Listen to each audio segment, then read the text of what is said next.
Welcome to the Get Fit Guys quick and dirty tips to get moving and shape up. My name is Brock Armstrong, and I'm the Get Fit Guy. Years ago, I trained for and raced the Chicago Marathon, and when I say that I trained, I mean that I trained hard. I worked with my coaches, Tanya Jones and Ludmila Korchagina, for months. I watched my diet under the guidance of nutritionist Lauren Jono. I also kept a log of my training using an online tool called Training Peaks, and I was dedicated to the goal of running a qualifying time that would allow me to race in the 2012 Boston Marathon. But alas, when race day came, I failed to reach my goal. Pretty much from the first 5K of that 42.2 kilometer journey, I felt kind of flat and low energy. Months before, I had visualized the way that I would feel, and when the day arrived, I didn't have that spring in my stride at all. Yes, I managed to complete the marathon, but my time was nowhere near what I'd trained for and what I needed for a BQ, or Boston Qualifier. Then, about 3 weeks later, I turned things around, and I ran the Hamilton Marathon with a spring in my stride that actually allowed me to come darn close to nailing my Boston qualifying time. So, what was different? Why was I able to come so much closer to achieving my goal then, but not in Chicago? Well, that is where my training log and my ability to view failure as a learning tool came into play. Or, as I like to call the combination of those two things, acquiring the data of failure. All right, with the stage set, let's start with logging your training. Now, as I mentioned, I kept a training log during my training period and throughout most of my athletic career, in fact. There are many reasons why I did this and why I suggest that you also do it. Training logs are a useful strategy no matter whether your goal is losing weight, gaining muscle, hiking a mountain, or running a marathon. And the first reason that I think training logs are so useful is because they are reliable. It's easy to believe that you'll just remember what you did during your training blocks, but trust me, as time goes on and one workout blends into another, it gets harder and harder to recall with any detail when you did your longest run or when you lifted your heaviest 1-rep max. You may have a general gist of how it went, but a gist isn't enough if you really want to learn and grow. The other problem with just using your memory is that it's not good for pinpointing specifics. What pace was that interval supposed to be executed at, and what pace did you actually nail? What weight did you use for the overhead press, and what weight did you use for the bench press? What small changes did you make in your morning commute and evening routine that may have helped you lose those last 10 pounds? These are all important details that can make a big difference in your end result, as well as your future results. Now, the next reason I really like training logs is because they are unbiased. As you probably know, we humans have a hard time separating our emotions from our data. So if you don't keep a data-driven record of your training, which truly identifies what worked well from what simply felt good, well, it can get muddled. For instance, we all hate those workouts that push us beyond our ability. In the end, we aren't able to maintain the pace or lift the weight or hit the goal. And we also dislike those workouts that seem overly easy and slow and feel like they can't possibly be serving a purpose in our fitness journey. Had you only relied on your emotions, it's unlikely that you'd ever do either of those workouts again. But when we can look at the hard data right in front of us and see the progress that happened after those workouts, it's often undeniable that they were key factors in our success. And the next reason that I think you should keep a training log is because they're motivational. We all have bad days where we question why the heck we had this goal in the first place, and that is where your training log, much like a daily diary, can provide an advantage. Looking back in a workout or a training log and seeing your progress laid out before you throughout the weeks and the months can give you a real burst of motivation. I remember scrolling through my training log more than a few times as a way to launch myself off the couch and onto the track. Sometimes just seeing how far I have come was all I needed to launch myself into that next breakthrough workout. And the next reason for a training log is that they can help you manage your injuries. And this works in two ways. The first way is that you can often predict or even prevent injuries based on the rate of progress that you're seeing in your training log. As a coach, a big part of my job is ensuring an athlete is not engaging in what I like to call too much too soon behavior. And training logs can reveal whether you're pushing yourself too hard before you go too far and end up hurting yourself. And the second reason it can help with injuries is that, well, if an injury does occur, the training log can be a great tool to help unravel the mystery of how and why it might have happened. It's not a perfect diagnostic tool, but if used correctly, it can at least help you prevent that same mistake from happening again in the future. And the next reason I really like a training log is that it will help you learn your workouts.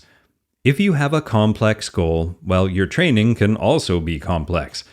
When you start a running program, for instance, your instructions will be likely kind of easy to remember, like run 5K at an easy pace. But as your program progresses, the workouts can get harder to remember. And the last thing you want to do in the middle of a heavy superset is have to run and get your phone or fumble through your email app to find out what the heck you're supposed to do next. Having your training log means you'll spend some time analyzing and focusing on and learning to embrace the concept behind each workout rather than just doing what you're told and moving on. Now, this analysis process helps you remember and turns you into an athlete, not just an exerciser. See what I mean? Okay, so hopefully you're convinced now, but you might be wondering what you should include in your training log. Well, when I first started training seriously, we had to write everything down in a book, which was tedious and frankly quite messy. Eventually, we started using Excel spreadsheets and creating templates with fields like speed, distance, weight, perceived exertion, and stuff like that. But now there are tons of free and paid apps that are available to make keeping a training log really easy without any guesswork. And what makes it even easier is that most of these apps, like the one that I used when I was training for the Chicago Marathon, actually sync up easily with activity trackers like your Fitbit or your Garmin Forerunner or your Polar Loop or your Apple Watch even, to automatically populate the important information like heart rate, speed, intervals, elevation, and a bunch more things. You can even track and sync your nightly sleep data and your heart rate variability, which can both be great measures of recovery between your workouts. The one thing these apps and trackers can't log, though, is your personal emotional response to a workout. And that can be a key metric, especially when we start talking about learning from failure. This metric is often called perceived exertion, but it can be more detailed and personal than that. Let's go back to my Chicago Marathon experience again. A few days before the race, I was already in Chicago and I was doing a run on the treadmill in the hotel. The workout was 2 times 2K at 4:25 and 1 times 1K at 4:20. Now, for those of you who are not familiar with this shorthand, that simply means that I was supposed to run 2 intervals of 2 kilometers each at a pace of 4 minutes and 25 seconds per kilometer. Then I'd kick it up a notch and run 1 more kilometer at a pace that was 5 seconds faster. Easy enough, right? Well, according to my log, no, not easy at all. I actually wrote in my log that I felt heavy and tired during that entire workout. Although I did hit the paces, I wrote that I was worried about maintaining this pace during the race. And you know what? You don't have to be a seasoned coach to see the red flag there. Even though those were paces that I had run many times before, my confidence was clearly shaken and my energy was low. And that's not a winning combo. So let's get into learning from failure. Now, as I mentioned earlier, my Chicago race did not go well. But after a few days of sulking, well, my coach and I went through my training log to see what we could learn from it. My fitness was solid. That was abundantly clear. But in the days leading up to the race, I wasn't as rested as I should have been. Perhaps I was spending too much time sightseeing in Chicago when I should have been recovering. Perhaps sleeping in a hotel room instead of my own bed was taking a toll, but it was clear that even though my training was super solid, my recovery was not. This is when we had the idea of racing again a few weeks later. This time, leading up to the race, I was sleeping in my own bed, and there were no deep dish pizzas or architecture tours on my agenda. And sure enough, not only does my log indicate phrases like nailed the intervals and feeling light and fast, but my finishing time was more than 20 minutes faster than any marathon I had done previously. We learned a valuable lesson from my previous failure, and after some recovery time, it paid off. So what is the lesson here? Well, it would be easy to just listen to this podcast episode and walk away thinking, okay, so just take some time off before running a marathon. No problem. But that's not the bigger lesson here.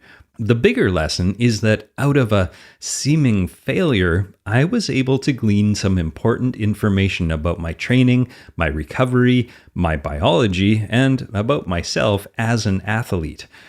I could have just wallowed in my defeat and either given up on my dream or gone on to make the same mistake again in the future. But thanks to my training log and an understanding of how to use failure as a learning tool rather than an excuse to quit, I went on to enjoy racing many more times for many more years. And a part of that is just learning to prepare for failure. In an interview you might remember from a podcast I did a while ago with a woman named Katrin Davidsdottir, an Icelandic CrossFit athlete who was crowned fittest woman on earth 2 years in a row, well, Katrin and I discussed the importance of not only learning from failure, but also the importance of preparing for it. She told me that she and her coach actually sat down and wrote a list on a whiteboard of 101 things that could go wrong during competition. Now, this may seem like a self-defeating activity, but Katrin went on to tell me it's all the little things that, when they go wrong, because it always is going to go wrong, then you have a plan B and a plan C and a plan D. And you're so quick at just going to the next plan, it's almost as if nothing has gone wrong because you were already expecting it. So, Katrin allowed not only for her past failures to prepare her, but she even imagined potential future failures so she could be ready for them and handle them with ease and calm. And finally, even the basketball legend Michael Jordan is quoted saying in a Huffington Post article, "I've missed more than 9,000 shots in my career. I've lost almost 300 games. 26 times I've been trusted to take a game-winning shot and missed. I have failed over and over and over again in my life, and that is why I succeed." So, keep an eye on your goals, keep a detailed log of your progress towards those goals, and whether you succeed or fail, always use it as a learning tool to make you better, smarter, and more prepared in the future. All right. Thanks everybody for listening this week, and don't forget to tune in next week because my next episode is all about how and whether we should measure our muscle mass. It gets a little sciencey, but I think you'll like it, so make sure to tune in. Now, Get Fit Guy is written, narrated, and produced by me, Brock Armstrong, with editorial support from Karen Hertzberg. And I'd also like to thank the rest of the team at Quick and Dirty Tips, including Morgan Ratner, Michelle Margulis, Emily Miller, and our fearless leader, Kathy Doyle. Now, if you have some comments about how you use training logs and how you've learned from past failures, make sure you reach out to me. You can find me on Facebook at facebook.com/getfitguy and Twitter at twitter.com/getfitguy, or you can send me an email at getfitguy@quickanddirtytips.com.